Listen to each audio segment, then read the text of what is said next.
गाउँघरतिर अझै पनि पुराना प्रविधिका पानी मिल देख्न पाइन्छ। पहिला पहिला पानी कट्टा पनि भन्ने चलन थियो।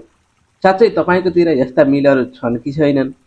अनि के तपाईँ कहिले धान कुट्न, तोरी पेलाउन, मकै पिस्न वा गहुँ पिस्न यस्ता मिलहरूमा जानुभएको छ त? छ भने कमेन्ट बक्समा मिठो कमेन्ट गर्नुहोला है त। यस्ता मिल पानीको ऊर्जाको सहायताले चल्ने गर्दछन्।